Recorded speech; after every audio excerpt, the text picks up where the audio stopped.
trying to get the most competitive game out of both these groups. The final spring practice for the defending champs. And they've had a lot of live action in practice. As you can see, the special teams is just to kind of wrap up to thud. The quarterback's not live today, Yogi, but they have been at times during spring ball this season. Well, it's a huge question you have to answer is who's going to be the next starter. The last two starters are now in the National Football League, and taking the field first here is Austin Novosad out of Dripping Springs, Texas. Third season here at Oregon. Hasn't played a ton, but you talk to the staff, and Will Stein, the offensive coordinator, he has been in the playbook preparing like a starter since the moment he arrived. He's going to throw it here to start this game and take a long shot to the sideline, and it's broken up. He was looking for the guy that everybody has their eyes on, number 1, DeCorian Moore. This is maybe the best immediate impact freshman of the Lanning era on offense. Yeah, you talk to people around the country and then hear the staff, and you hear comps to other freshmen, right? Jeremiah Smith had a huge freshman year last year. They get down in Alabama, and Ryan Williams, huge freshman year. Can he have that impact? He's got a chance if he continues to develop. A handoff here to Jaden Lamar, who returns and adds some depth to the running back room. And he's got a first down pushed out of bounds by Dylan Thieneman. And Thieneman is another guy. He just had the pass break up on the first play of the game, and that's an instant impact defender. Yeah, watch his change of direction, slips a little bit, and then he just does what he's done his entire career at Purdue, just a ball hawk. Right? He can play the deep safety, he can play out in the box. He is physical, and he has elevated the standard in that room in the secondary. Novosad cuts it loose again, looking for Moore again, and Moore brought it in. The unanimous #1 receiver in the 2025 class. They told us this week he's been as advertised, and we see it on display. How about the end of it? The subtle nudge to separate. Right, watch his left arm just a little bit to get away from the DB. Beautiful job getting away from the other transfer in Theron Johnson. Theron Johnson in from Northwestern, and there's a great defensive play from Ashton Porter, the redshirt sophomore. So let's just remind everybody and set the stage. A lot of teams around the country have canceled their spring game. A huge reason why Dan Lanning hasn't is because what we're seeing now, players that have never performed in this type of environment get a chance. DeCorian Moore showing out in his first 5 snaps as a Duck. Austin Novosad happy to have him on his team. He's taken 2 big shots to him. And he'll go back to the ground now for Lamar, who breaks into space and scores a touchdown.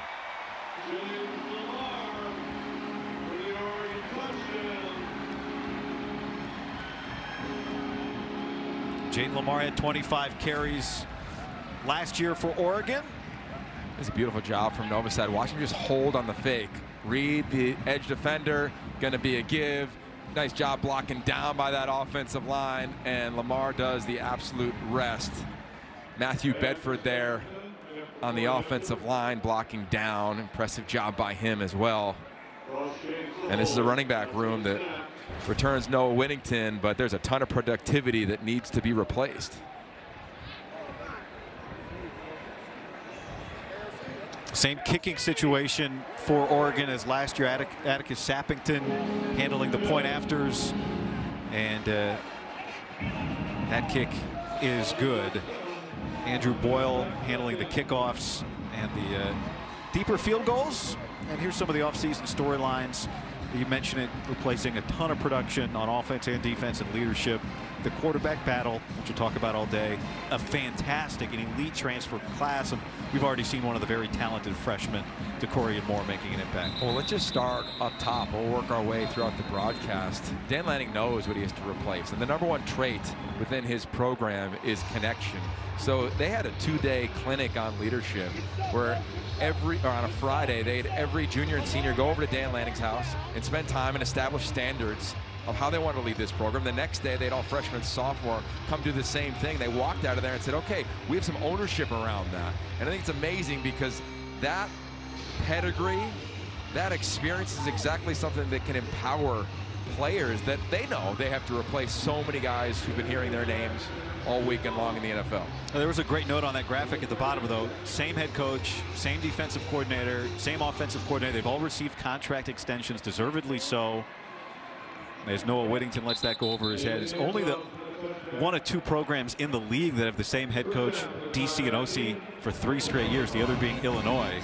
It's just year 4 for Dan Lanning. And, you know, he's gone veteran transfer portal quarterback the previous 2 years. Dante Moore came in last year, sat, watched Dillon Gabriel, and now he has his chance. And this is a special prospect that we're about to see here. Well, look, we called a bunch of his games when he was at UCLA, and I remember talking to him in advance of him making a decision on where he was going to go next. And he said, I want to just go and really be developed. And I want to go and just spend time learning from elite coaches, elite minds. And he was thrust into the action when he was down in Westwood. Now he got to bide his time and take a run at this job as he drops back. And he cuts loose, wide open. Kenyon Sadiq with the catch. And Kenyon Sadiq, we're talking about a guy that Ducks coaches think could be one of the best players in college football this year. Well, look, beautiful footwork and just effortless to flick it out there from Dante Moore. And then you're right in Sadiq. I mean, this is a guy who might have 80 touches this fall. They're going to find a variety of ways to get him the rock. Has a chance to be one of the most explosive players in the country. Now, he's a guy, I think we'll hear his name this time next year if he does what he's very capable of doing. For more on Dante Moore, let's go down to Kenyon on the field. All right, guys, listen, I had the opportunity to be around these guys for the last 3 weeks, and I got to up close look at Dante.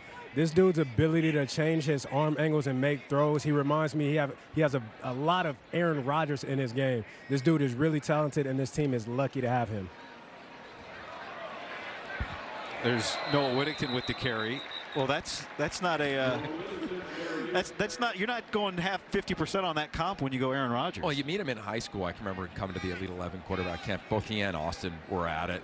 And Dante, he's right. He's just effortless. He can just flick it. But most importantly, when he does, it's beautiful location on the ball. I think that's one of his biggest unique traits is the type of passer. Right there is a great example. You think it's an easy 5-yard completion, but where the ball is located, away from the defender, still an easy catch for Kenyon Sadiq. Those are the things that Bo Nix and Dillon Gabriel did in terms of the accuracy. Here's the throw. It's a great shot at it. Boom. Watch where the location of the ball. Right outside, easy catch. You don't have to leave your feet. Those are the things that allow this offense to be dramatically efficient. And the winner of this quarterback battle, and Kenyon's been here for a couple weeks, he knows it, it's the most efficient quarterback who could lead them down the field to score points. It's that simple, but there's so many elements that go within that of navigating the line of scrimmage, etc. You see another drop back. A little miscommunication there with Kyle Casper. Yeah, look, I absolutely didn't go halfway with that comp. The dude is talented. Probably one of the more talented quarterbacks that they've had, and that's saying a lot. They've had Dillon Gabriel, they've had Bo Nix, but this dude's arm is different. He is different.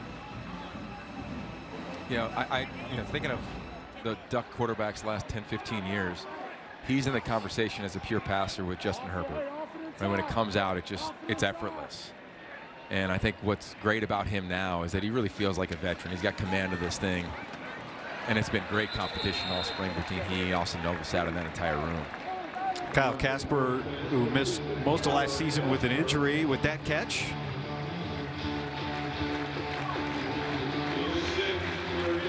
The chance to study behind Dillon Gabriel. I mean, it was funny talking to Will Stein. He said he's fun-loving like Dillon, but he also has that same like laser focus that Bo Nix had the year before. And he stepped into that leadership role on third down here. With pressure, directing traffic, and did Noah Whittington keep his feet in bounds? No, he didn't. Incomplete. Well, here's the deal. When it comes to quarterback play, guy, you got to understand the strength of every play, what causes stress on every play, and then the situation. That was a 3rd and 5 situation, one they'd want to have back. Those are the moments throughout the development of a quarterback's career and really in this competition that Will Stein's going to be able to nitpick on and say, all right, could you give it to him real quick on the little flare? And he extended it. Could Whittington could have come back a little earlier? Those are the fun parts they'll look at the film at once they check this thing out after practice. Gage Hurrick is going to get the chance at this field goal. And he's got it. You notice the sun came out just as this game started. You know the phrase, it never rains in Autzen. That's right. Famous words of Don Essig, the public address announcer here. Take a look at the production lost from last year. 99% of the passing yards, 67% of the rushing yards, most of those from Jordan James, who got drafted today. 64% of the receiving yards, the tackles, and 3/4 of the interceptions. Well, a big part of that, you know, is obviously in Dillon Gabriel, but I think of the offensive line, and I think of the guys in the interior of the defensive line. I mean, that's where you win a Big Ten championship. I mean, so many guys, right? Josh Connolly heard his name in the first round of the NFL draft. Johnny Cornelius, another guy, leaves 2 massive tight ends, and Terrence Ferguson and Patrick Herbert. Just big parts of the run game and what they are. So they had to reload there. And boy, did they reload with some size. Let's stick with those big offensive linemen. Isaiah World, 6'8", 303. That is a large human being. Emmanuel Pregnon, you know him from being at USC in Wyoming, 6'5", all of 320. I mean, they're huge humans. Alex Harkey, 6'6", 336. I think on the offensive line, it's just all about time, right? And I think when you look at their offensive line coach in Alik Terry, somebody that everybody's in around him just rave about how he teaches the craft. Saw Alex Forsythe, the alum, down on the field in pregame, now with the Broncos. Excited to watch some of these new big men up front try to reclaim or repeat as Big Ten champs. Very similar to what we see at Ohio State, where you've got most of the offensive and defensive lines, the front 7, the second. Here the whole secondary's gone. You know, they got a quarterback battle there as well, obviously, but it'll be interesting. Those top 25 the preseason start coming out, and expect to see these guys near the top. Isaiah World, the feeling for him is that this time next year he will have spent a couple days already drafted if all goes to plan this season. Yeah, well, you look at just that. Look at that offensive line, that side right there. Him at the tackle position, at the center position. Poncho, Lalaulu, really the anchor of this offensive unit's mentality. Dewan Riggs getting his first carry of the day. A redshirt freshman from DC. Here's World. And then look at the center, Poncho, 72, right in the middle of the screen. And then blocking down is Matthew Bedford, 77. He's the transfer 7th-year player from Indiana. I mean, another just massive body. And look, that's the reality in the Big Ten and in major college football. You're going to win in the playoff. You've got to be able to compete at the lines of scrimmage. Pressure here up the middle, flushes Novosad out, and he throws it away. That was Terrence Green, who played in 7 games last year for Oregon, creating that pressure. Big number 99. Yeah, talking to Tosh Lupoy, the defensive coordinator, he said there was just. You hear the referee announcement, but he said there's so much extra on most of these guys who now step in from a partial role to a starting role. That's not the case for Mateo Uiagalelei, who was an immediate impact player as a freshman 3 years ago here at Oregon and has just kept it rolling. One of the most disruptive players returning to the league, and that is snagged by Dylan Gresham, the redshirt freshman who was a consensus 4-star redshirted last year, and he makes that catch. And look at Mateo Uiagalelei, All-American candidate. He's got, to your point, a tremendous ceiling. Can he play both ways? Remember, as a freshman, it was a little bit of tight end, a little bit of defensive end. He's got that ability to be a true game wrecker for Tosh Lupoy and this defense, and he is the vet now. He and Tatum Tuioti, they are the standard there, and Tosh Lupoy talked to him. He's very honest with them, very clear of there's no time for missed alignments. Like, you have to be perfect. You have to be the standard. And they've loved it. He and Tatum, they came in together, and now they are 2 of the most formidable edge rushers in the entire country, and they have depth. And I really like the depth. Blake Purchase, Ashton Porter, Elijah Rushing was a huge recruit a year ago. Does he have an impact? They bring in some young guys as well, which will be fun to watch them continue to compete at the edge position. And they'll need to. They'll need to get off the ball and try to create a little havoc in the backfield. Taking a hit and keeping on going. The Trey McNutt, the freshman, comes up. The consensus top 5 safety makes that hit on Dewan Riggs. There's so much young talent on this defense. We saw the tackle on the previous play by Braden Platt. The inside linebacker, handful of redshirt freshmen there. They're competing.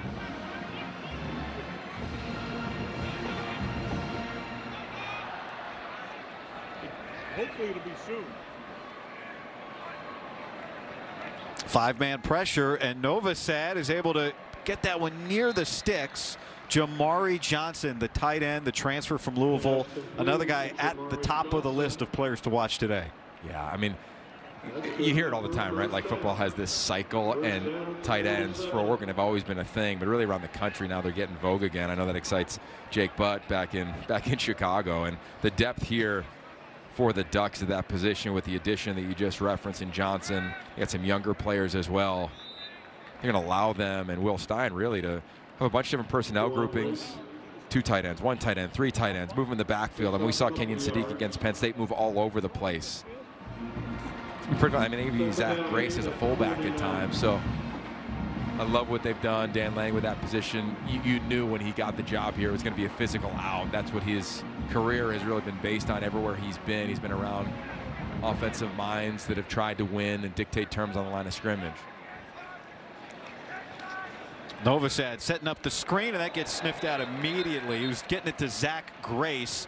Bryce Betcher all over it, and Jerry Mixon as well. Mixon the junior. It's great to see Jerry Mixon getting an opportunity here. You know, you lose Jeffrey Bossa. He's the green dot guy. He's the communicator with the helmet. They got to replace that type of communicator. Bryce Betcher, he's got a huge, obviously, opportunity to be that guy on this defense. Cooper Perry, the much anticipated freshman receiver, is in the slot at the bottom of the screen. And he's another guy that they say has been as advertised in the passing game. Novosad was looking his way, instead goes outside, and it's broken up. Dylan Gresham was the man he was trying to get it to, and Theron Johnson was all over it. Well, Rich Brooks, the legend, his name is on this field, and he's one of the honorary coaches today. Had a great career here, and he's down on the field with Kenya. Thanks, guys. As you said it, I'm here with the legendary Coach Brooks. Coach Brooks, you've seen a lot of these spring games. Tell me what you see from the guys. Well, they're flying around trying to make plays. I'm a little disappointed in our defensive effort of my side of the ball right now, but it's a good game. Both quarterbacks are looking very good, and there's some good hitting going on out there. They're out there laying that wood a little bit. Tell me what you would do differently with the defensive side of the ball. Well, I might bring a little more pressure. You want to fire the quarterback up? Yeah, light him up. I understand. I appreciate you, Coach Brooks. Thank you for the time. Thank you. You take a look back at his career, 1977 and 1994, part of what jump-started what you now know as Oregon football and the juggernaut it became. When he took him to the Rose Bowl in '94, it was just the second time the program been to the Rose Bowl since 1920. It then became a common thing, but it was not the case at the time. I asked him today on the field, so is there anything here that's the same as when you were here from a facility standpoint? And he said, no, we used to do position meetings in that tunnel on crooked wooden tables. He still lives in the area and loves being a part of this program and has done great things here. So it's cool to have him as one of the honorary coaches. He and Bucky Irving are coaching the Combat Ducks. Nick Aliotti, the legendary defensive coordinator, and Christian Gonzalez are coaching the Fighting Ducks. And of course, we send our best today to Mike Bellotti, who had an incredible career, a college football Hall of Famer as a head coach here.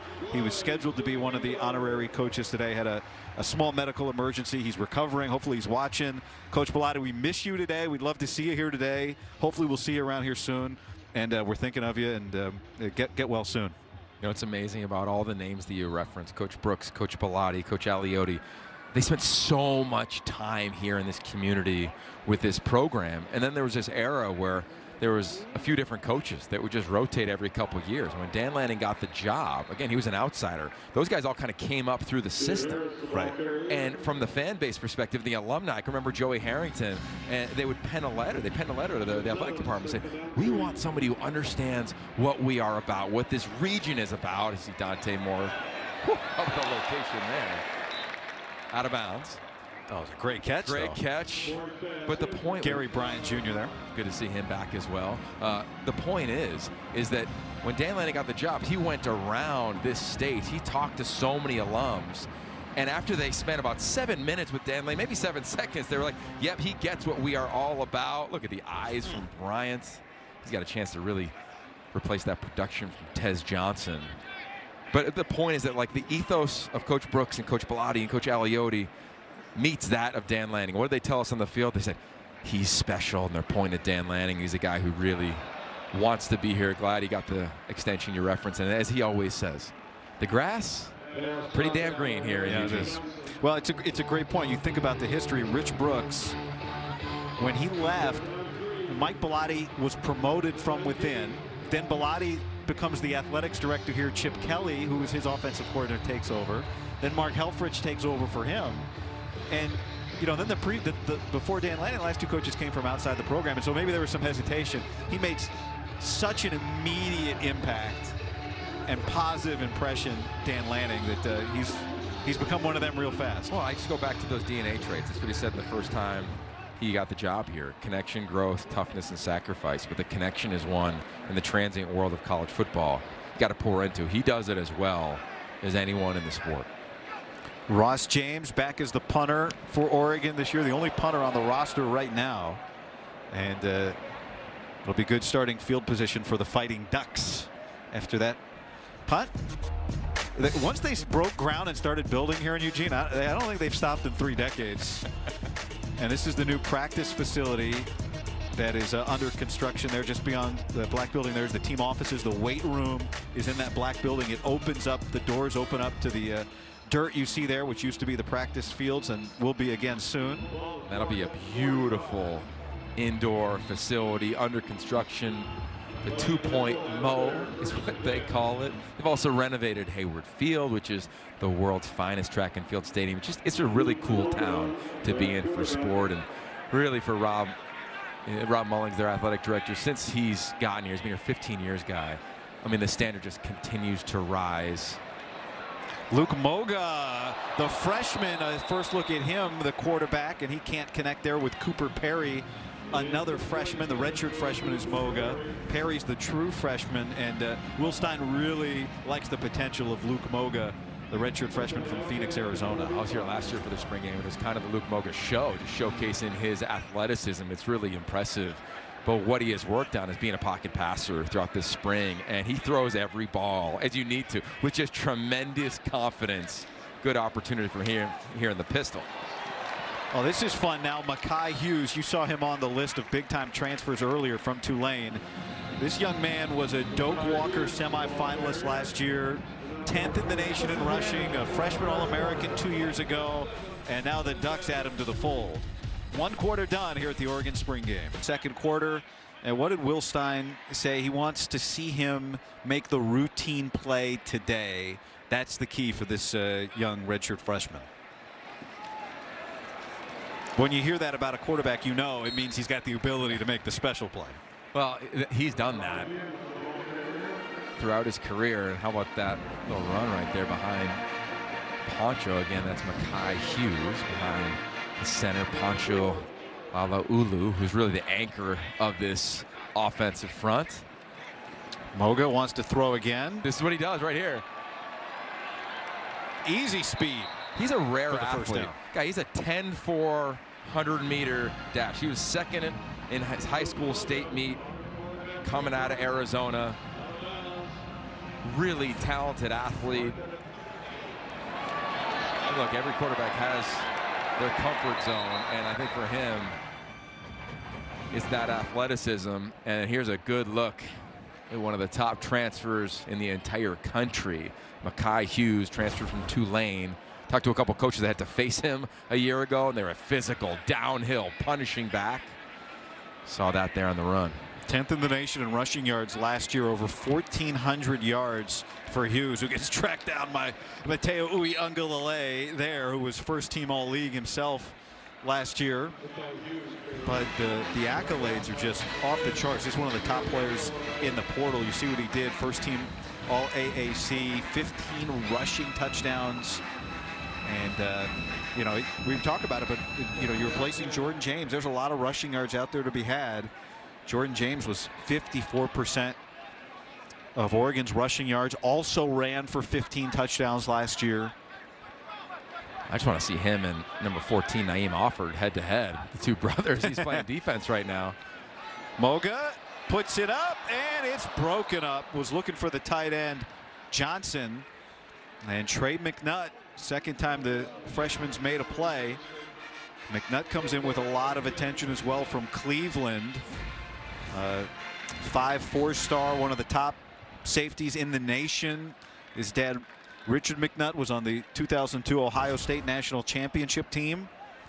God, how impressive is that, though? McNutt's about 6 feet, you know, no slouch. But Jamar Johnson's 6'5", and the timing of the jump, when to make a play in the red zone. Here's another one. And that is right into the hands of DeCorian Moore. And he's soundly tackled by Zach Grisham. But this is the area right here. If you're a young player in the tight red zone, this is a challenge as a quarterback. It's a challenge in the secondary, especially when you're young. Timing, you don't have a ton of time to waste. Like, the ball is out. So nice job there by the young secondary, back-to-back plays to force the field goal attempt. You know, the scoring in a spring game looks a lot more regular when you break it into two teams. Thank you. Thank you. When a sack isn't worth 7 points. Andrew Boyle.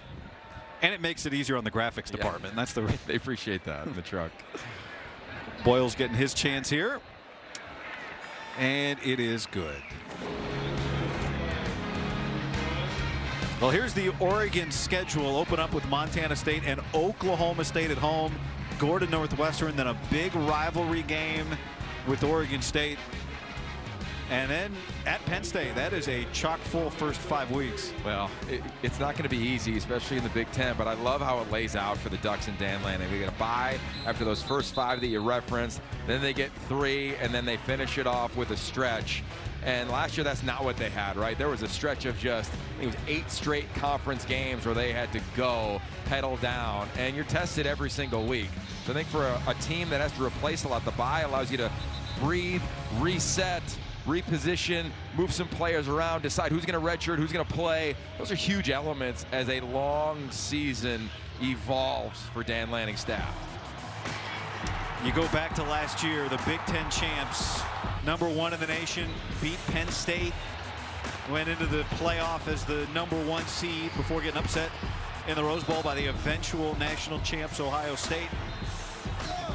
But what a statement first year in the league it was for Oregon. I can remember being on the floor of that stadium at Lucas Oil in Indianapolis, and it was like, wow, first year went undefeated, handled some huge brands, right? The defending national champions, they went to Ann Arbor and got a win. Of course, they beat Ohio State at home. And it was just a huge statement that I don't think a lot of people really thought would become a reality. You knew the Ducks were talented, but I think coming into that league, you think, there might be a little bit of an adjustment, the travel, etc. Dan Lanning, master motivator. I mean, you just go to YouTube and just watch Ducks versus them. Anything that they've done from a creative standpoint, congrats to that creative team as they were nominated for almost 20 Emmys for that. Is he going to get mic'd up in the locker room at halftime again this year? I don't know, but I'll watch any of the content for him. And you just see the development, and not only the record, but then players drafted, right, since year 1. Just continues to grow. There's a chance by the end of today they'll set a new Oregon record. They set a record for the most players drafted in the first 2 days. The first 3 rounds of the NFL draft under Dan Lanning. And that's why I think when you see a lot of teams lose all their productivity, they go to the portal for a ton of replacements. That did not happen. There's so many second-year players, like Peyton Woodyard. He's a second-year player. He's the only guy to really get a ton of burn as a true freshman. But there's so many redshirt freshmen at linebacker, in the back end, second-year players at wide receiver or tight end, running back. They're going to have a role because they just continue to identify and then develop. That pass is batted and still caught by Kenyon Sadiq. It was Blake Purchase who was able to get his hand on it, and then Sadiq made the catch. I know from Kenyon's pregame interview with Dan Lanning, he's easily motivated by Coach because you already volunteered to come back and play today. Listen, I sat in those team meetings each and every day for the last 3 weeks, and typically when coaches come in there, they have something, they tell you what you're doing for the day, and they get out of there. Each and every day for the last 3 weeks, every morning, Dan Lanning is coming in there with some sort of motivational piece to get these guys motivated and ready for the day. It's absolutely crazy. I didn't know a man could have that much good stuff to say. Wow, that's pretty good. Anything, Kenyon, anything that you kind of take with you as you, after 3 weeks in Eugene, anything you take with you, kind of, repeat back to yourself as motivation you take from the Dan Lanning book these last few weeks? Dan came in and taught him one day it's always on the line no matter what you do in life, whether it's on the field, in the classroom, at home, in a relationship, it's always on the line. The day you slack off is the day you lose. And so when he said that, it hit me. You know, me being a married man, it's always on the line for me, so I had to take that with me, and I told my wife, baby, I got you. That's awesome. I love that. And Kenyon Barner, of course, in meetings with Bill Belichick, right, and many others. Won 3 champions, won 3 Super Bowls. That's right, for a bunch of different teams there. That's a great point. Brock Thomas is the quarterback for the first time on this drive for Oregon. Brock Thomas, let's give him some shine. You know the high school Oregon fan, Sheldon High School, right? Of course, the Herbert family, Justin and Patrick, coming from that same high school. He's a passer. He processes extremely well. Will Stein said he kind of reminds me of me back in the day at Louisville as a quarterback, walk-on turned starter. He's a third-generation Duck as well. He throws that through the hands of Jay Harris. Speaking of Brock Thomas, didn't appear last year, played in a couple games in 2023 as a redshirt here at his hometown team.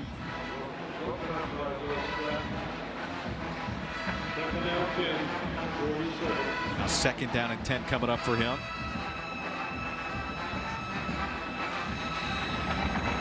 Keep an eye on Gary Bryant in the slot at the bottom of the screen. You know, Gary Bryant's story is one that I think will inspire a lot of people, because I know it's inspired this team. Transferred from USC, had big aspirations, gets injured, and just had to attack the rehab. Kind of like what Kenyon Barner just said, like didn't miss a day, didn't miss a moment, and his presence, the receivers would say, it elevated the room last year. And now you're replacing the 2 of your top receivers in Tez Johnson and Trayshawn Holden. And he has been the standard. He talked to the team after a scrimmage, hey, it's not good enough today. He's that veteran voice within this offense. And a sack. And that's good pressure there from Elijah Rushing, the guy you mentioned earlier, Yogi, a list of players who maybe didn't play a lot last year. He played in 4 games and redshirted, but he came in with a lot of anticipation in 2024. Yeah, I mean, he's 6'6", 251 pounds. And what's changed over the last year is the lean muscle he's added to his frame. The strength department under Wilson Love does as good a job as anybody. And just the development of the edge rushers. Again, I go back, look at Coach Elliott. He was coaching them up down there on the sideline, the legendary defensive coordinator here in Eugene. I'm sure he has one little note to give everybody. I'll feel his energy today. Nick Aliotti and Christian Gonzalez, 2 defensive guys coaching. They're going to call plays. The honorary, if you're wondering what are the honorary coaches doing, they're calling plays in the 3rd quarter today. Tosh Lupoy and Will Stein put together some play sheets for him. Later tonight, Danny Busboom Kelly makes her Nebraska coaching debut when the Huskers take on Kansas. It's spring volleyball. There have been some premier matchups here on the Big Ten Network. That's tonight at 8 Eastern, 5 Pacific, only on the Big Ten Network and the Fox Sports app.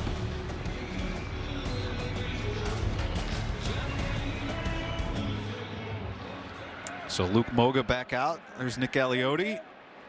We talked to him on the field before the game. He just kept hitting Dan Lanning in the chest and telling us this guy's a superstar. He's as good as it gets. And he's seen some great football. That's a nice touch from Luke Moga. You know Will Stein's going to be pleased with that throw. Made what was maybe supposed to be easy look easy to Jaden Lamar. The accuracy when you're throwing to backs is just critical, so they can just catch it on the run. And a huge part of Coach Aliotti, we saw Haloti Ngata down on the field in pregame. It was his development of interior defensive linemen. And that's an area that Oregon knows they have to replace after last season. Moga taking a shot, and it is dropped by Malik Benson, the transfer from Florida State, Alabama before that. And he could not hang on. Well, this is a great route. The end of the route is really impressive from Benson. A little bit of competition, a little hand combat, and then at the end, watch his eyes. They go away from the ball. That's a great shot right there. Always tell wideouts, you got to catch it with your eyes, especially one of those that are a little bit high when you're flying down the field. You're banging against a DB. They like Benson's potential. Can he be that replacement for Trayshawn Holden and all the productivity that he had? Moga going back the other way, and it is caught. Wow. Right in the bucket. Dylan Gresham, the consensus 4-star receiver in the 24 class, redshirted last year, and a highlight reel catch. How about this? We talked about second-year players. He is one of them. You'll see it. And how about Luke Moga? Just 2 dimes back-to-back, saying, oh, yeah, I'm not just an athlete, I'm a passer, too. Elevating the competition. And Gresham also reminding people he's there. Really talented freshman class of wideouts. Nice play by him down the sideline. And that's on Darren Johnson. This is a guy that played a lot, played a ton. He was 3rd on the team at Northwestern last year, the defensive back in tackles, had a couple of picks. And Johnson stride for, I mean, this is good coverage, isn't it, from Darren Johnson? I love just the little things. Any little grab there from Johnson on the jersey and shoulder pads. And look, I know we're not even a half in, but these receivers, the little things that they've done today are really impressive. Moga, that is batted away. Ashton Porter, the redshirt sophomore outside linebacker, able to knock that down. Now, what did Tosh Lupoy say about this defensive line? He was talking about Amari Washington, among others, but he said the standard is just different. What's acceptable when you're a rotational defensive lineman is different than what's acceptable when you become a starter. Yeah, Bear Alexander there competing to be one of those guys that can replace 2 absolute studs, Jamari Caldwell and Derek Harmon, who are off to the NFL. Bear Alexander lined up there up against the left guard as Moga is on the move, and this time able to hang on is Malik Benson. You know, the quarterback game is one that's really evolved, right? Like it used to be back in the day, pocket passers, like think Dan Fouts, and now it's really, can you be dual threat? You've got to be able to play a second, third reaction game. Luke Moga right now, look at his command. He knows the plays, he knows the offense. There's Bear Alexander. He's trying to run away from guys like Bear as they're trying to get into the backfield. Here's Lamar, and he is hounded, bottled up, and brought down. It was Ashton Porter again, the first man in the backfield. A couple of the active players that are honorary captains today. Bucky Irving, all-rookie team last year for the Tampa Bay Buccaneers. Christian Gonzalez, second-team All-Pro for the Patriots, and they're down on the field with Kenyon. Thank you, fellas. Here with Bucky Irving, Christian Gonzalez. Listen, both of you guys have been doing your thing in the league this year. We got Tampa's first 1,000-yard rusher since 2016, Doug Martin. How'd that make you feel, my guy? I mean, it felt amazing. I mean, I get all credit to them guys up front. They did a great job all year with welcoming me in, and then they opened up the holes for me, and I just do what I do. And you did it. Oh! We have to get up out of there. We're coming back. We're coming back. Appreciate you. Appreciate you. Listen. So now, look, second team. First time in your career, how did that make you feel? Yeah, it was good. It was good. Happy to get the award, but nowhere near started. Ready to get back to work. I could tell by the smile on your face it made you happy. Now listen, there's been a lot of trash talk as we've been standing here. Bucky, I'm expecting a whole lot of run. What we doing in the run game? We're gonna go a little gap skin, a little inside zone, but he better keep his corners wide awake because something coming for him. Are we rushing the quarterback? We sitting in the house. We sitting in the house. We like the corners on the island. He better be ready. All right, man. Well, look, good luck to both of y'all as y'all get ready for season coming up. Appreciate your time, and I'm looking forward to some big plays and some sacks in this third quarter. Back to you guys. All right. There you go. I mean, and Kenyon's right. I mean, the year that Bucky Irving, both those guys, put together, Bucky Irving, 1,000-yard rusher. He also caught 47 passes. They're going to call this a sack on Luke Moga. And then Christian Gonzalez, second-team All-Pro. Just both really representing Oregon well. And Oregon is pouring more guys into the NFL by the year. What's impressive about both of them is they transferred here from other schools, and then they developed. They got better when they were here. I think it's easy to say, yep, certain schools just get transfers and it's plug and play. No, you still have to work. You still have to develop. You have to play within a scheme. Bucky Irving in the run game, Christian Gonzalez, what he did in the back end. And then, of course, they kicked out to the National Football League. There's the guys that were drafted this weekend. Whew. Look at the talent there, man. Still going on. Derek Harmon, what a story with him. I mean, just a beautiful, beautiful story.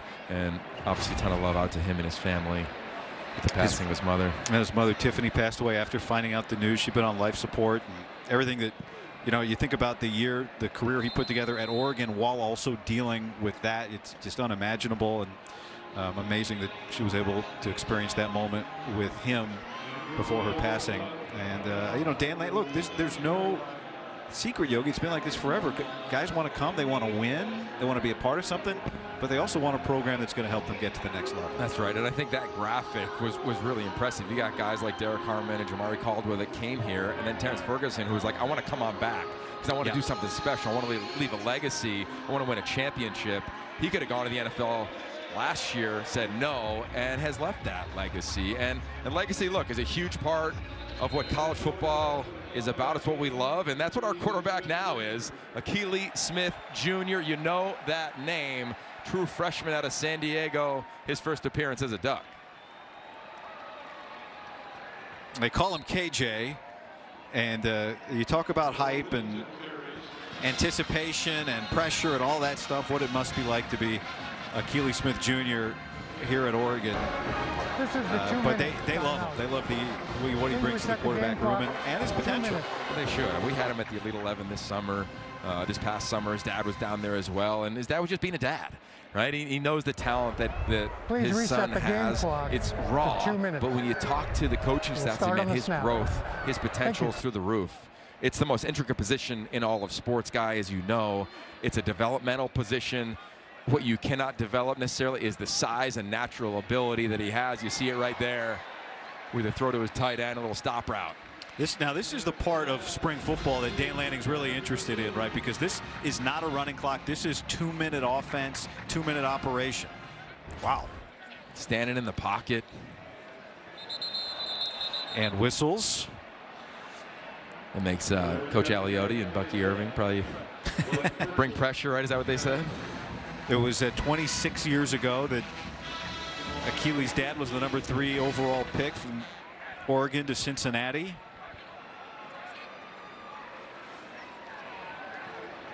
And he just flicks it.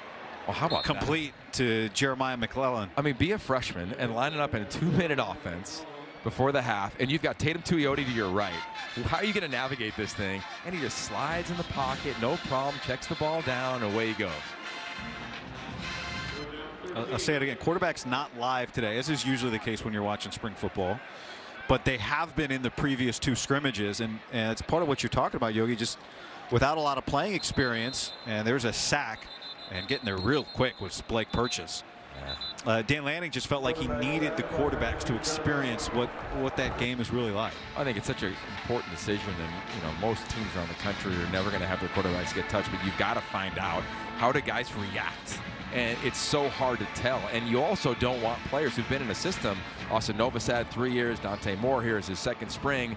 You don't want them feeling like real football is when you don't get touched, you get tagged off. Like, you have to feel like somebody's actually trying to tackle you, hit you, punish you. And he learned a ton from that scrimmage, and it's going to be a big part of the evaluation heading into fall camp. We'll see if they do it there. I loved, you know, Kenyon was talking about all the things he learned from Dan Lanning this week. I loved his team rules. He said, we have 2 team rules. #1, be respectful. #2, be on time. That's a shaked punt. It's going to give 40 seconds, but the offense is going to have a great shot here coming up. But be respectful, be on time. Now, he said, now those are the rules. Then there are standards, and those are on the players to maintain. And that was a big part of the kind of leadership meeting they had with this new group of players in the offseason. The upperclassmen took a day, went to the Lanning household. He's always having players over for fellowship and connection. And the younger guys came over, did the same thing, and they walked out of there with the standards so they could uphold it. But most importantly, police one another. I mean, player-led teams in every sport are clearly the ones that have tremendous success, and they keep you accountable. And then that shows up on the field. So we'll see how it shows up here. You got, how about at center and tackle? I want to watch this one. Pancho Lalaulu against #1 Bear Alexander. Pressure, free up the middle, and a sack on Novosad, who had to get rid of that early. Gavin Nix. The game clock to 36 seconds. No relation. The inside linebacker, the true freshman from IMG Academy in Bradenton, the 4-star. The Christian Gonzalez, he's not calling defense yet, but that was a misread, I think, on the offensive line. Miscommunication there, just a free rusher. And so much of this right now, to your point, for Dan Lanning and the coaching staffs on both sides, is creating this scenario and now navigating. How do you operate? You know, is it a bad penalty? Are you on the cadence, on the snap count? Here's Mateo Uyunglele and company trying to cause some havoc. What's the communication like? And it's important to note, this isn't like your one O-line, one D-line. It's a mix and match. And part of that, Yogi, is we don't know quite yet who the #1 offensive line is, right? There's a couple position battles, particularly at right guard and right tackle going on. DeJuan Riggs with the carry. Yeah, I think that's the obvious. And then the second part is what every team has to go through, which is you're going to be thrust into different scenarios all season long with injury. Novosad, good pocket that time. Benson has it broken up. Getting a hand in, or maybe two. Naheem Offord, the true freshman from Birmingham, the 5-star. And the brother of Makai Hughes. And both of them having a good day so far. Tell you what, it was the recovery speed that stood out to me. It looked like he was beat off the line of scrimmage, and that's why you get that ranking as a recruit, because you can close, because of your change of direction, your ability to play the ball late. Beautiful job by the freshman out of Alabama. I say it again, when you think about this class, Alabama, Ohio, I mean, they're all over the country coming to Eugene. Went down deep in SEC territory to get one of the more talented DBs in America. Went to Florida, went to Texas. We haven't seen Dare Hill yet, the freshman running back he's from Illinois. Let's change the hold. So Sappington here with the longish field goal attempt, 46 yards. That's not longish, that's long, but plenty of leg. And he did not get it. So the defense for the Combat Ducks holds up after the bad punt. What have we seen from Austin Novosad so far today? Well, really confident, clear mastery of the system.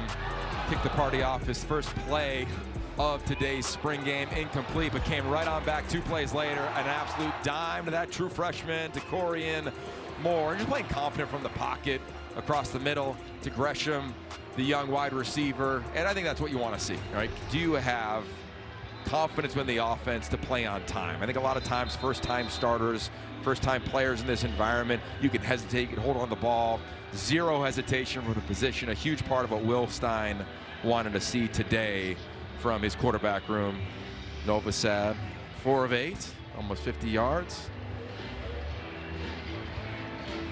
And here comes Dante Moore for the final 10 seconds. What do they decide to do there? I'm sure they talked about the situation. You don't want a turnover. Are they trying to move the ball down the field? Moore gets tagged and tackled and sacked. And that's Amari Washington, the guy who is going to have a much bigger role this year on the defensive line. I think he's going to be the biggest sleeper in the interior defensive line in this league. People aren't really talking about him a ton. He learned from some really talented guys. He's bided his time. Almost 300 snaps last year. He'll play 500-600 this fall. And a big sack for him to end the first. Here comes the middle 8, right? The last 4 minutes of the first half, the first 4 minutes of the second half. Dante Moore rolls out as the starting quarterback. And Dante Moore in the quarterback competition with Austin Novosad. You know, from the outside, everybody's saying, how can Dante Moore not win this job? But it is a competition. Justice Lowe with that catch, the redshirt junior from Portland, has a chance to make a big impact this year on Oregon's offense. Well, you could argue the quarterback room in Eugene is as good as any in America. This is a nice job here from Dante Moore. Little RPO, is he going to hand it off? Baits the D tackle in and around the edge. He's not the athlete Luke Moga is, but he's really dynamic with his feet. I mean, it's really impressive when you watch him play. Look at those feet right there as he drops back. Kenyon Sadiq. Oh! Goes way up, and he gets the first down.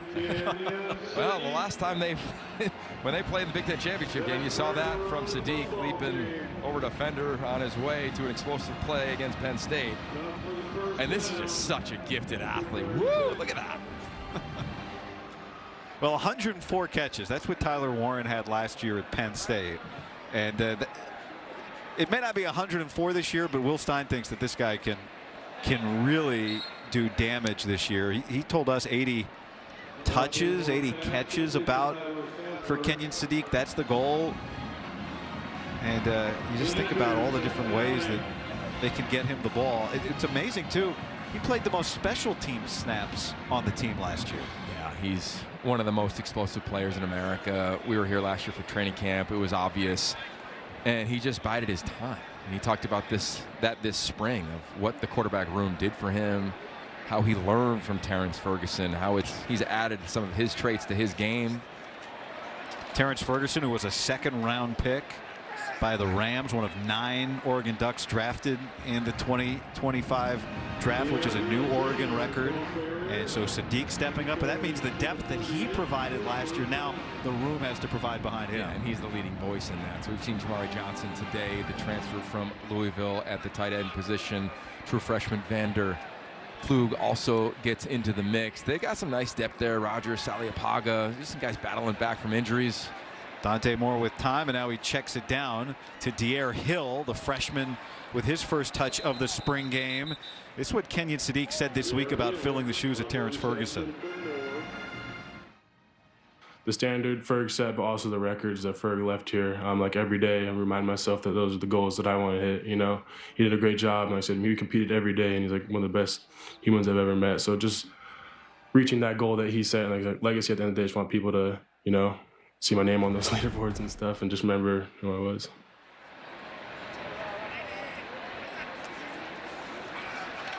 Dante Moore taking a shot and overshooting Jurian Dickey. You know, an element of Terrence Ferguson's game that goes unnoticed is every day when he would leave the facility, as Dan Lanning shared with us this week, he would put his helmet on, strap it up, and then run from the facility all the way on his position on the practice field, signifying, like, I'm ready to go to work. He said this spring, it's the first time Kenyon Sadiq has done the same exact thing. Lanning actually tweeted a version of that after Terrence Ferguson got drafted by the LA Rams. Sadiq trying to continue the pedigree at tight end. And he's done everything in that regard. Will Stein, Drew Maringer, everybody's raved about his ability and really how he has become a voice within this scheme. You know, since he arrived as a freshman from the state of Idaho, there's no doubt that this is where they hope the potential for him would lead. And he is somewhat representative of what's happened in this program. They have not had a starter leave in the transfer portal going into Dan Lanning's 4th year. Yeah, they've seen the opportunity to develop and play. And at the end of the day, as college football continues to change, some things do remain the same, Guy, of you want to be in a healthy environment where you feel as though you got a shot. And a big part of that is the honesty from this coaching staff. Oh. The ball comes out and it's picked up, scooped by Blake Purchase. He is racing. Dante Moore, the quarterback, gets stiff-armed. Dante might be saying, wait, that's a tackle if you get to touch me and I'm down. But Purchase, it's a fumble return for a touchdown.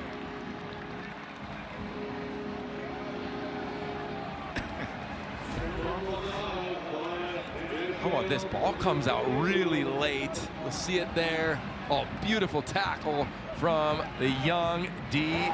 And then the speed of Purchase. Pick it up, and away he goes. How about the end there? Dante Moore. That was Ife Obadegu on the tackle. Perfect tackle. Shoulder on the ball. Purchase, scoop, and score. And this defense is based on relentless effort. You saw that there from the secondary and then the edge rusher. Obadegu, another one of these youngsters, a redshirt freshman who didn't play, redshirted last year, a consensus 4-star in last year's class, and another guy that has a real chance to make an impact. He's had a big-time spring. I think you talk about some of the guys in the back end complimenting. There's the guys up front all celebrating as they should. But I really like a lot of guys in the back end. You talked about Ife. How about Kingston Lopa? 6'5", almost 200 pounds, range, length, and that is a theme when you talk about this secondary. They're replacing 5 guys that played a ton of football. They all have length. You know, last year, suitably undersized, I think, in the secondary. They're all they're all under 6 feet. Yeah, and now there's not anybody necessarily in that regard. Darren Johnson, the smallest one, listed at 5'11", but Jaleel Florence, 6'1". You've seen him in a red jersey today. Dakota Fields, 6'2". Lopa, 6'5". Flowers, over 6 foot. You just kind of go up and down the list. Obadegu, 6'1". I mean, they have length and size. I'm sorry, did you say Kingston Lopa's 6'5" at cornerback? Yes.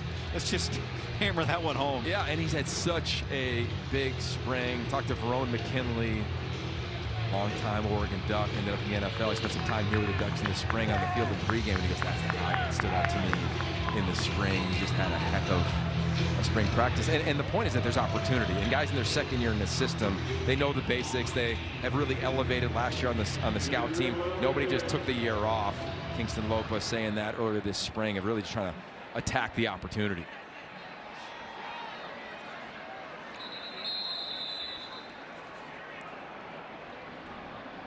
Well, we mentioned a historic day for Oregon in the draft. 9 players taken. Derek Harmon, Josh Connolly go in the first round. Birch, then Jamari Caldwell after Terrence Ferguson. Dylan Gabriel goes to Cleveland at 94. Jordan James, Jeffrey Bassa, and Johnny Cornelius. Every one of them, I just think development. Like they all got better when they got here over the course of a single season or multiple seasons. Jordan Birch being a great example. Johnny Cornelius, Jordan James. How about Jeffrey Bassa? He came in as a safety, finds his way playing inside linebacker. His range, I think, is beautiful for the NFL. And a record. Whew. Well, that's, I mean, Noah Whittington, that's game speed, right? That's a guy that has played in big games before. But overall, just to finish that point, a record number of players drafted. And I think this is just going to be a theme that continues on here for Dan Lanning as they continue to recruit and develop. And there's Noah Whittington. He chose to come on back. Became a father in the offseason. He goes, I want to be the kid when I'm at Oregon, the dad when I'm at home. And he's got a chance to be the bell cow in this offense. That was a great line. Yeah. That was a great line. Of course, he came back from the injury last year. And it was so great to see him back. And what the question go? Let's go to the All-American. We got one. Let's ask him down on the field. Kenyon, what do you think of this running back room? This is probably one of the deepest running back rooms that Oregon has. If you go from Noah Whittington to Jay Harrison to Dink at Riggs, if you go down to Jalen Lamar, even the young guys with Jordan Davis and Dier, this is literally probably one of the deepest rooms that I've seen. Anybody could beat a guy within this offense at that spot. It's going to be exciting.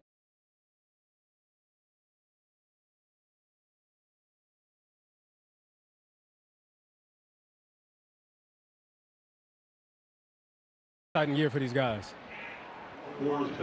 Which is saying something. I mean, some things, it's funny how programs have traditions that continue even as coaches change, and dynamic running back rooms.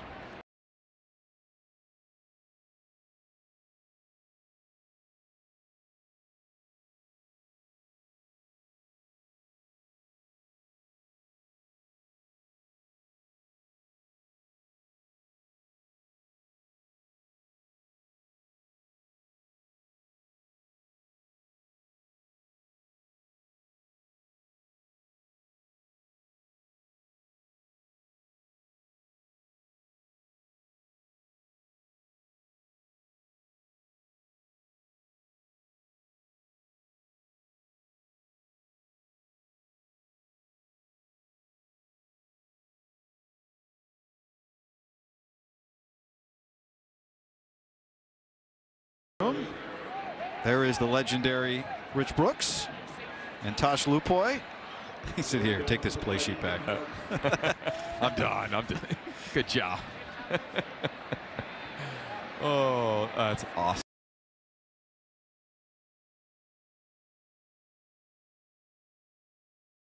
So, man, you know what's really been cool about Tosh and Will, and of course Dan Lanning setting the temperament around it. They've been so welcoming. And here in Eugene,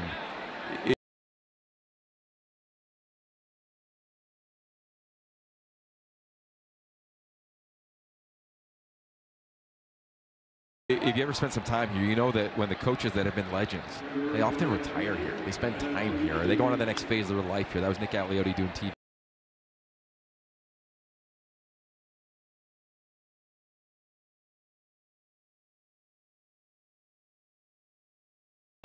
for a decade within the Pac-12. He still lives here, so he's still always coming to practice. Coach Brooks, when Coach Bellatti's here, they're always coming and always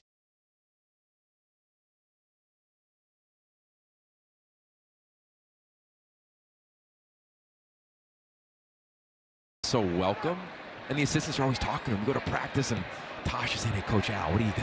Just give me a little element here that I can add, a little wrinkle. What do you see in our drills? And it just speaks to the community of Oregon Ducks all throughout this region.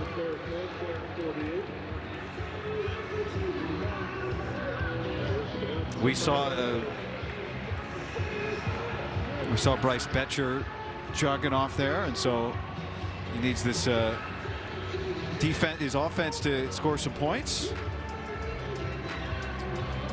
Oh, the Big Ten Network helmet making its way around. Perfect time to bring it out. It'll be taking Yogi over to the baseball stadium postgame. We've got that waiting at the bottom of the elevator, the press elevator, to get Yogi over there. That thing is cool. So is that subtle move right there. De'Aaron Hill, that is the freshman. We've been waiting to see him today. Yeah, they talk about his speed. A lot of times you get down on the field level and it's just the subtle moves, and all of a sudden, whoa, these guys have explosive ability. Watch this here on the edge. I think it's going to be a play in the backfield. Nope. So much of a running back guy, especially someone of speed like him, you just want to slow everything down a little bit. You don't want to rush through your read, rush through the rush lane, and these freshmen did a nice job being patient today. Dante Moore, patient, and then it's broke it up. Getting a hand in there was Dylan Williams, the redshirt freshman. Kenyon. And that's something that Coach Samp has been trying to get him to understand for this past couple of weeks, and he's picking it up, and you can see it here. This kid's contact balance at the running back spot is elite, so look for that as he gets more carries. Hey, Kenyon, just start that point again. What were the coaches looking to see from you're talking about De'Aaron Hill? Just teaching him to slow down, as you stated. It's what running backs should say, slow to, fast through. That's something that Samp has been on him about. And you can kind of see that here as he's getting more carries. Got it. Okay. Good play there from Jaleel Florence wearing that red jersey, breaking up that touchdown to attempt to Casper. And you heard the point on De'Aaron Hill. The guy had 5,000 rushing yards in high school and 99 touchdowns. You can understand if slow down isn't exactly, you know. Well, especially when you get in this environment, right? You just want to go. You want to go. And that's a discipline. Kenyon knows it as well as anybody. That was a nice play, though. Good to see Jaleel Florence back on the field. These guys navigated an injury and missed the entire season. You saw his excitement after making the play late on the ball. Dante Moore this time with some touch and creating space. Jurian Dickey brings it down. Nice job by Dickey again. These receivers all day long. Guy did a nice job right at the end of the route, just getting a little nudge. Watch his arm right there. Just a little nudge. You don't want to extend it. If you extend it, it's going to get called as offensive pass interference. Just a subtle tap, create a little separation. DB might say that wasn't so subtle. What a play down the field. And look at the extra effort for the touchdown from Jay Harris.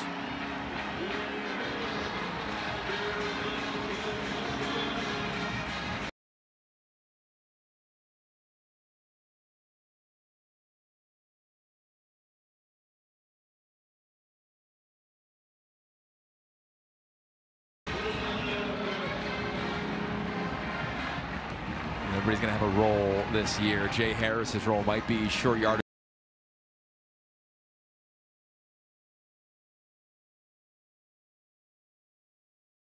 Goal line a la Cyrus Habibi-Likio. Remember him from back in the day? Same type of deal. Explosive play, up tempo, get to the line of scrimmage. Nice block from Sadiq. And how about the move right there? And then just leg drive.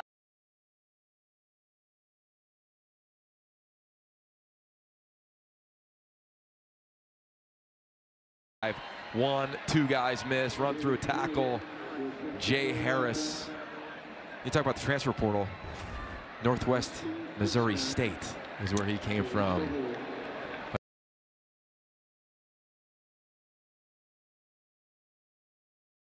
About a year and a half ago. Yeah, he was a Division II All-American back in 2023. Herlick with the point after. It's a one-score game.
like this, and then no, you got to wait to really get it fired up again.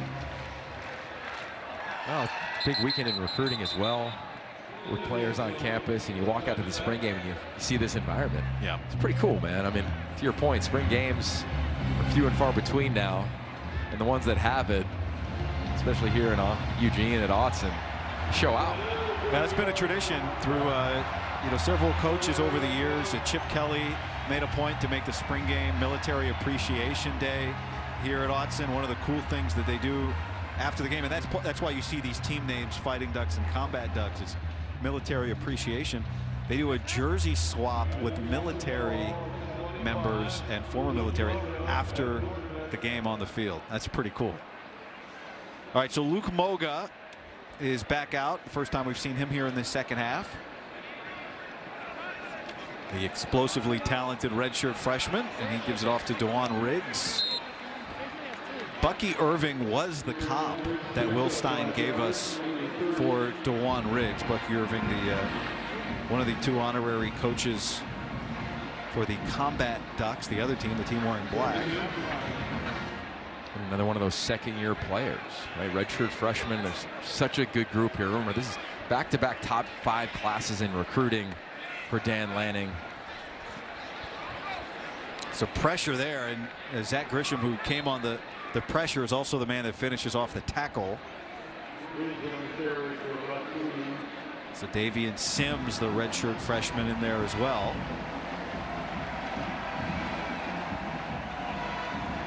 It's been fun to see a lot of the starters out there today as well. Bryce Betcher, he just came off the field, played early part of this drive. Here we are, late third quarter. Mateo Uyunglele still at the top of your screen as an edge rusher. Moga just throws that away. You know, the great thing about the spring football, just because the spring football game doesn't mean they don't do shout. Yeah. Oh yeah. After the third. That's right. And before the fourth quarter. The standard is the standard. We got that coming up, which is always fun. And we'll see some of that to start the fourth quarter when the Oregon spring game continues. A 4th and 3 coming up.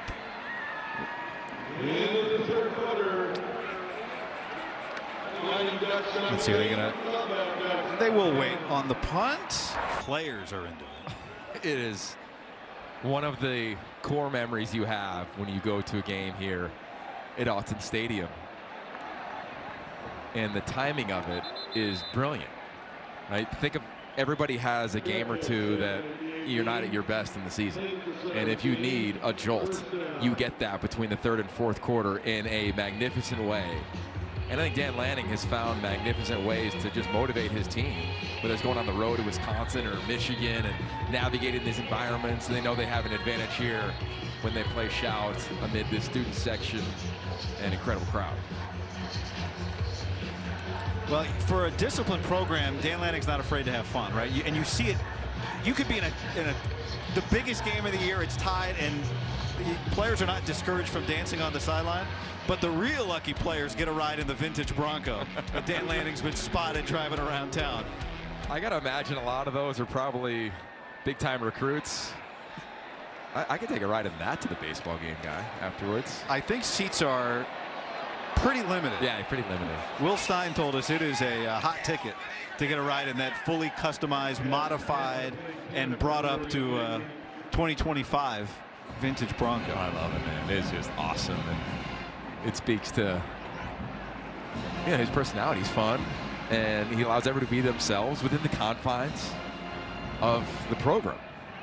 And when you're in that beautiful ride, you could be yourself too within the confines of that beautiful ride. Sometimes things just line up. He said he's always wanted a classic Bronco, and it turns out the company that makes these classic Broncos, Achilles Smith Jr., and totally modifies them and modernizes them, vintage Bronco, is owned by an Oregon grad.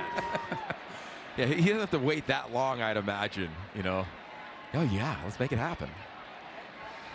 I love it, man. It's been really fun. I got to meet Dan Lanning when he was a graduate assistant at Arizona State, and just to watch his ascension has been, of course, impressive, but his humility within that and regard for the craft, the people before him, and the standard and the edge his team plays at is just a really cool mix It's why he's one of the most popular coaches, I think, in the country. And really, he took a lot of the oxygen, I think, in coaching that left when Nick Saban retired, when Jim Harbaugh went to the NFL. Like, he's a star in the game of college football. It is amazing. I mentioned, and you know, coaches in their 30s, there are plenty that are having or have had success, no doubt, but at 39. But when he got the job, there was some question. You leave Kirby Smart, who, you know, doesn't that guy run the whole defense? Could you never called a game before? What kind of impact? And you're right, he's gone quickly from one of the best young coaches in college football to just, without the qualifier, one of the best coaches in college football. I'll just go back again to the DNA traits: connection, growth, toughness, and sacrifice. And the connection one is, to me, the most impressive. I can recall being here in his very first spring and him saying, I want to do film, I want to be in the Exos, but I have to pour into the players. Okay, fast forward to training camp, same exact message. Same thing now. He knows what wins games. It's that connection.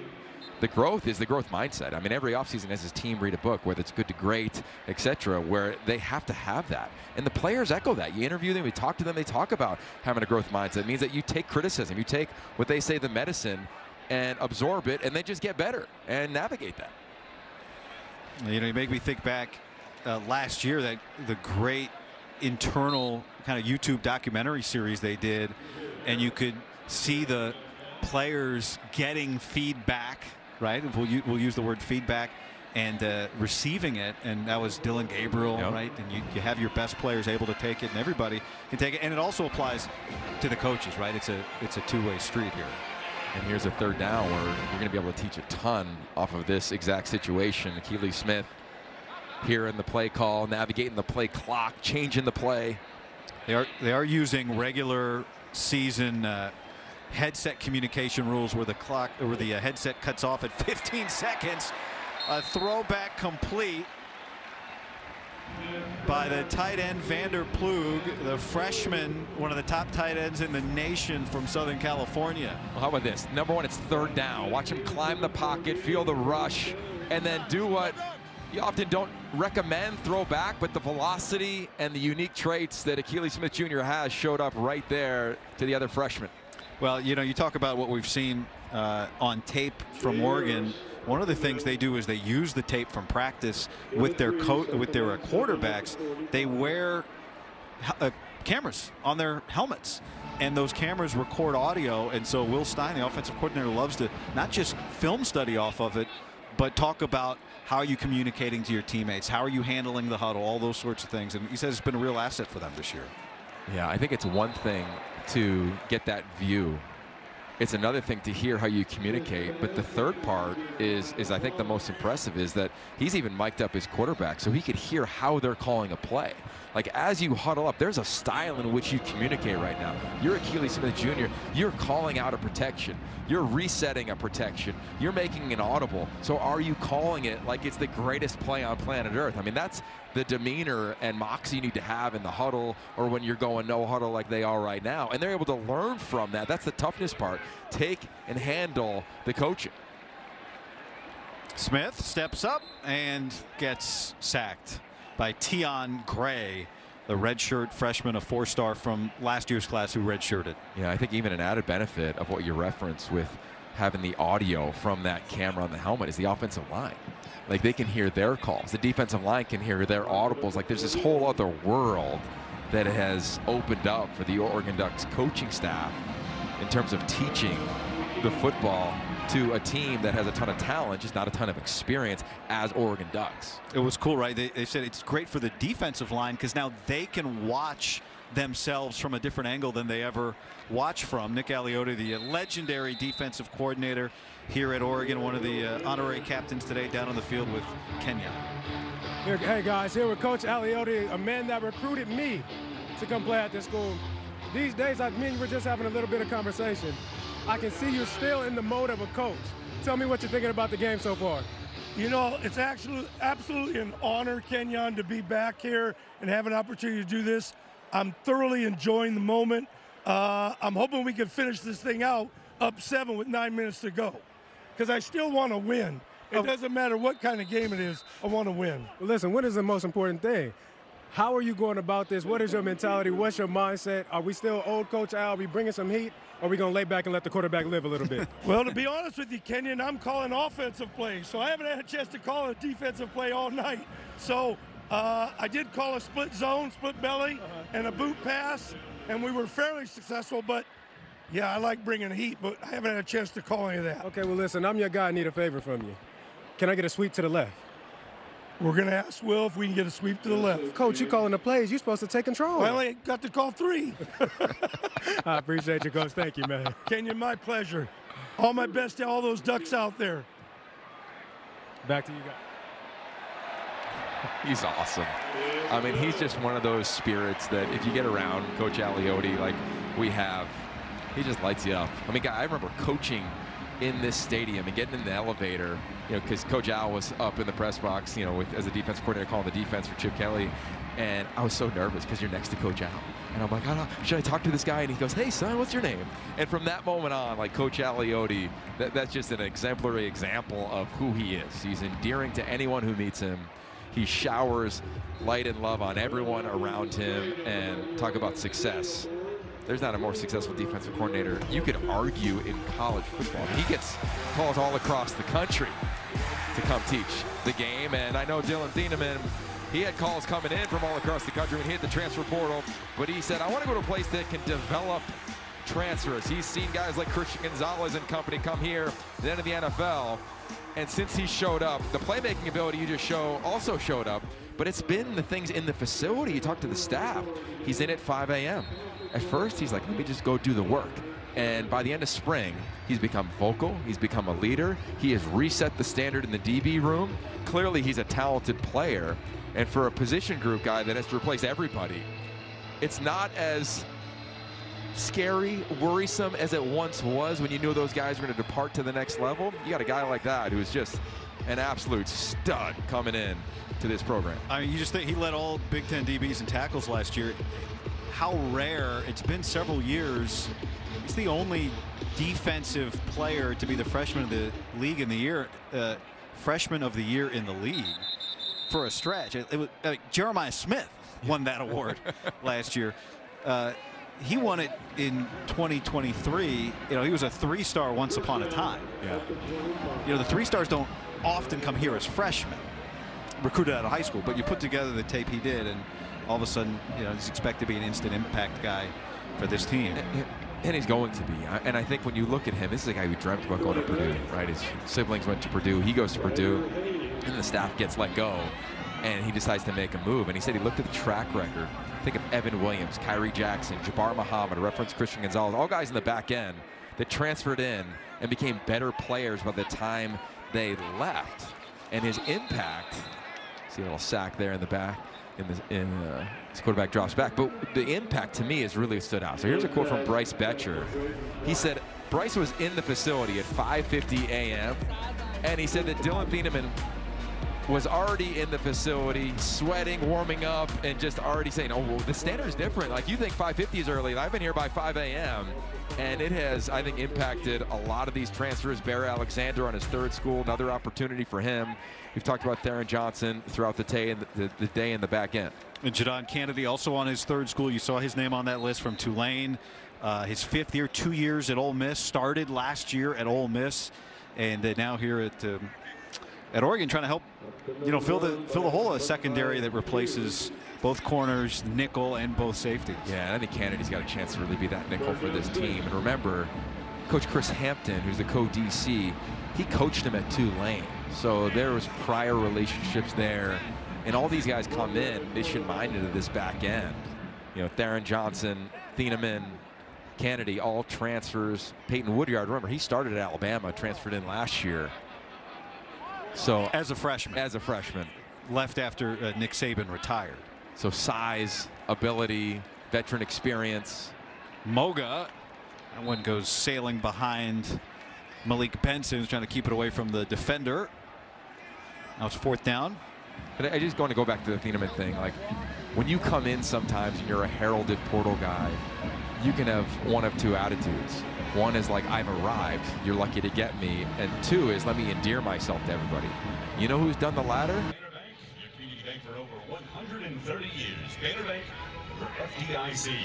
5 receivers around. Dylan Thiem, I don't know if he's got in the van yet. He'd probably just ride with Coach Lanning in that sweet ride if he wanted to. But point being, he's endeared himself to his teammates, and that is why he's going to be a dominant player in this league, if not the entire country, at the safety position. Dylan Gabriel fit all the receivers in that van. He got a whole quarterback room in Cleveland he can put in the van now. Hey, how about that? False start. 38. By the way, Nick Aliotti wanted everyone to know after the spring game's done, his football competition is done, but he can be found 4 days a week at Eugene Country Club if anyone's looking for a game. Oh, man. I love that those guys are around. I mean, often these legendary coaches sometimes don't stay in the community they became legends in, and they go and move somewhere else. That's what's really special about this area.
Making a tough catch. That's Kenyon Sadiq, the tight end. How about the athleticism?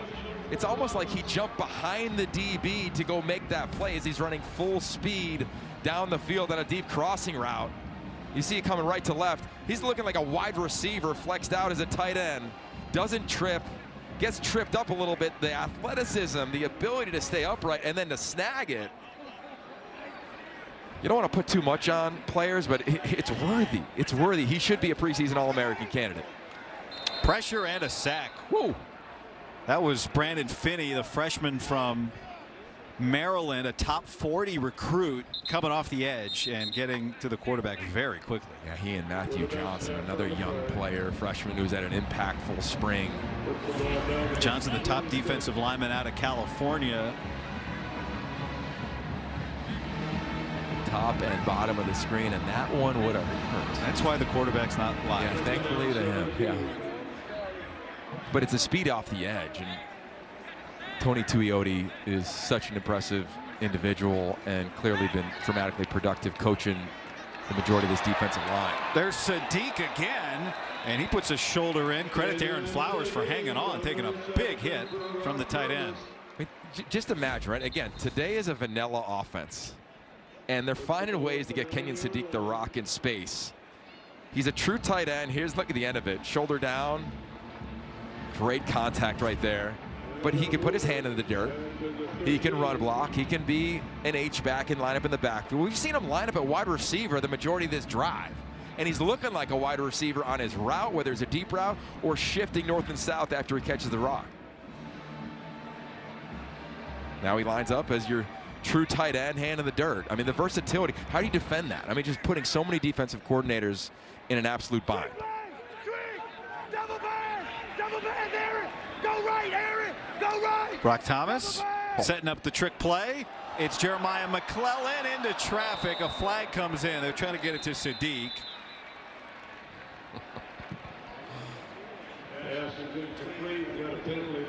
Well, on one hand, you love these trick plays. You want to try them. On the other hand, Jeremiah McClellan might have thrown his last pass as a duck. Well, you know, here's the question. Because you mentioned it, it's, you know, vanilla offense. There's a lot of reasons people don't want to play spring games. One thing they don't want to do is put out tape. Which means that anything you put on tape, like a trick play, is intentionally... Yeah, you got to practice against it. On tape. Yeah. Like, look at you with the theories. Draft weekend, you got theories all day. I'll tell you, I do love a back foot throw.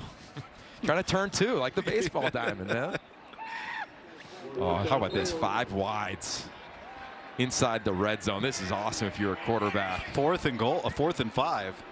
Got to go for it based on the situation. Sadiq's in the slot. Thomas, good protection. And throws complete. That is caught. Ball came out late, and that is Justice Lowe. That's impressive.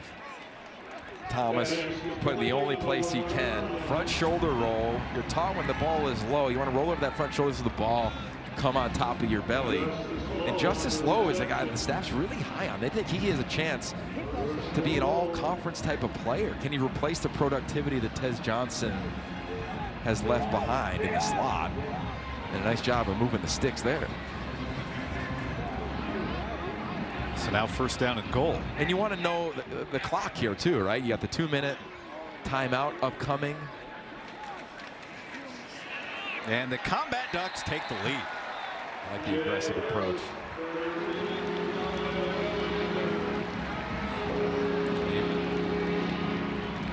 Now the Fighting Ducks, they had the lead most of this game, Yogi. Yeah. And respond here to adversity in the last 2:10. How about this offensive front? Oh yeah, that's awesome. Emmanuel Pregnon, the transfer from SC. You know, because this is a game of teams, we're seeing what you would consider quote unquote first teamers, starters playing all the way to the end of this game. I think Dan Lanning's kind of been a old school to a certain degree of like, to get better at football, you got to play football. And part of that is why they have physical practices on Tuesdays during the season. And I think when you look at the longevity of what college football is, yes, you want to be peaking in late August before your first game, but like you also want to be peaking in late November as you got a potential playoff run in front of you. Coming up 7 Eastern, 4 Pacific on Big Ten Plus, the Ducks take on their rival Oregon State in a top 15 matchup. Go to BigTenPlus.com to subscribe to Big Ten Plus. Great day for baseball. Number 3 against number 13. And that's what you get to say here. And a great day for football. Yogi's going to go catch the first few innings. I've been joking about the first pitch, but I'm serious about you going to catch a few innings. 2 hot dogs. You know me too well. Look at the Duck. He'll be over there for sure. The motorcycle hopefully rolls over as well. But it's so fun, right? You came here with your family. You wanted to see an amazing day and watch the defending Big Ten champs show out in the spring with so much intrigue, with so many new faces. Spring game almost over, and you're just going to roll on over. Check out a rivalry baseball. Town was buzzing. I mean, we went, you know, you go out to dinner last night, go to breakfast today, and it did. It felt like a game day today walking around downtown Eugene this morning. Your point about a college town, you know, there's advantages everywhere, right? College towns, big cities, we see it all across the Big Ten, coast to coast. But in the college towns, like when something's happening in the college town, you're showing up for it, man. Yeah. There's a big, there's a 5K run today, this morning, so town got up early. Oh, where were you? I was eating a big breakfast. Yeah, that's right. In town tomorrow. Oh no! Ball out. No, he said he's down. I don't know. You know, the one thing you miss in a spring game is the review system. Coming up, don't miss softball when do-it-all superstar Jordy Ball leads 18th ranked Nebraska against Washington. That's coming up next on Big Ten Network and Fox Sports app. Poor Mike Pereira, you know? Well, you know, you fill a stadium for a spring football game because expectations are high. And this is the schedule ahead. Yeah, they're going to fill it up every time they open it up next fall. Oklahoma State, that's going to be an incredible non-conference game. You got the Beavs coming down, rivalry. You go to Penn State, and again, I love where the byes are situated. Different than last year for this team. They take a shot. And a flag comes in. That ball was caught out of bounds, but flagged if that's on the defense, if that's on Dorian Brew, that's a big play for the Fighting Ducks here, trying to come back after leading most of this game. Yogi down by 3 in 2-minute offense. Yeah, I love that call. Just trying to see if you get a penalty, throw it up, see if the stage, the environment can impact the defensive back. We see this in the regular season all the time. You'll see this at the top of the screen. Luke Moga's been impressive. Deep balls down the field. Yeah, and that's a classic for a young DB. You got to turn and look. You got to turn and look. If not, it's going to be called every single time. Another great coaching opportunity for Tosh Lupoi on the back end. You know, this is the last chance. This is the last practice of the spring. This is the last chance to work. And you know Dan Lanning really relishes this opportunity here in 2-minute offense. Vacation has not started yet. And, you know, this is a moment for this offense and this defense to get some work. And look at what they do. They get it into the hands of Decorian Moore, the 5-star freshman. Well, they're absolutely doing all the right things, right? They're signaling in plays, they're talking in, they're protecting the signals on the sidelines. But it does feel, to your point, exactly like a 2-minute drill. Got to know the timeout situation. 3 timeouts for the offense, none left for the defense. A big advantage with $1:30 left. Luke Moga throws complete. That's Gresham. Gresham is free, and he puts the Fighting Ducks back on top.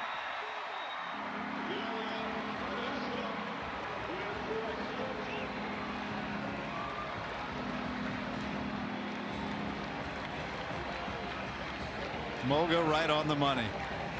This was incredible, and not just from Gresham, but you see the replay. It's Cooper Perry, 17. Watch him run the slant. He opens up that second window on the slant. And why do you call slants? Not for conversions to get a first down, but you throw slants to score. And Gresham takes this one to the house. 56 yards for the score. Redshirted last year, the 4-star recruit in 2024. And a big moment here in the spring game. Yeah, and again, look at the slot. Cooper Perry, the heralded freshman, recruited wide out. He opened it up. I'll tell you what, Luke Moga, people wanted to question, hey, am I just an athlete or am I a passer? Today he answered it. He's a passer. And so now the Combat Ducks are going to have an opportunity to try to get down. Yeah, but it is a 4-point game, so they're going to need a touchdown. Meanwhile, Nebraska-Washington softball up in Seattle is underway. We'll get you over to that as soon as we conclude here the spring game. And you can watch on the Fox Sports app as well. This is awesome, man. Situational football. Yeah, if you're a quarterback right now, you're like, I get these reps, right? I get this last 120. Who's it going to be? And now you flip the situation, right, with where the timeouts lie right now. Combat Ducks down.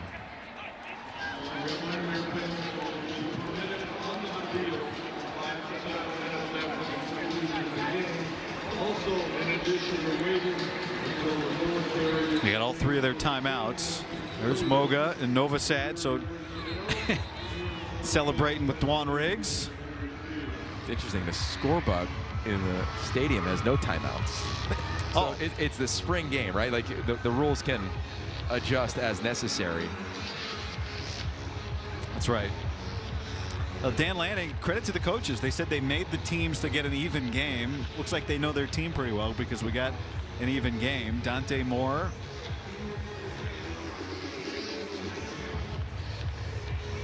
Chance to lead his team down now and answer.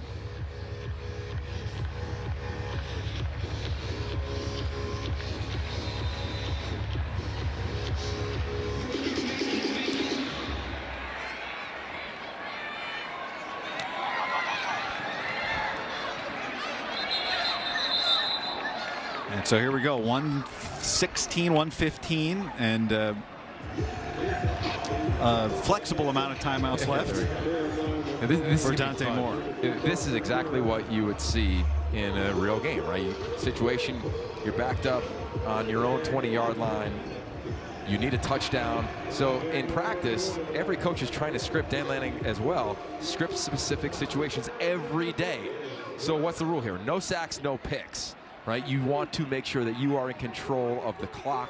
Do you have command? I like the early shift. Kenyon Sadiq try to give a little indicator for the quarterback what the defense will do. Dante Moore moving the pocket, finding space, and hitting Kyle Casper for a big gain out to midfield. That was impressive. I thought he would take a shot to Justice Lowe. He ran a deep post. Casper underneath. Reads his progression. Watch, you're thinking he's going to go high to Lowe. Says, nope, let me throw to a man on the run. Perfect location. Casper down. Chains move. And now whistles and flags.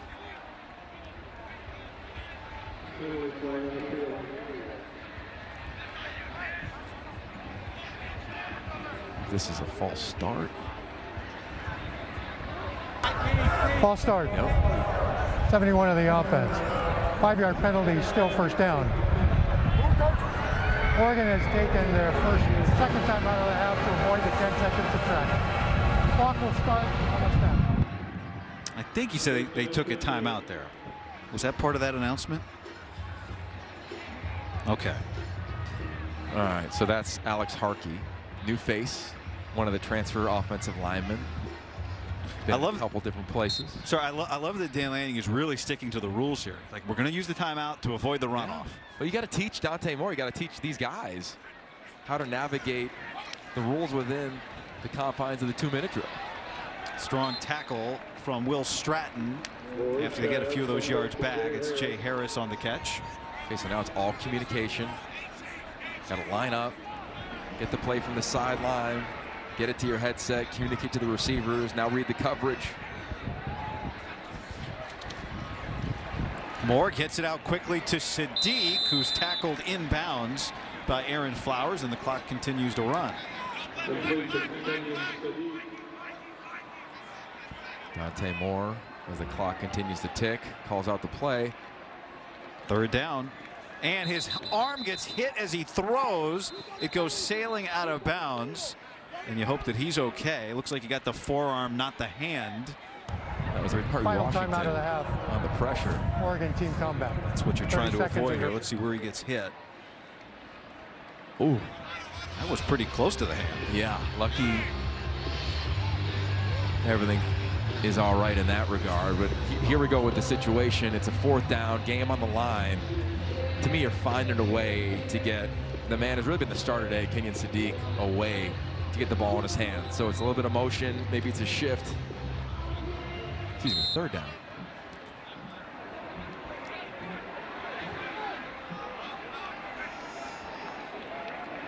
Sadiq is at the top. And Dante Moore is looking the other way. And will just heave it into traffic. And it's intercepted by Aaron Flowers. And he'll go down.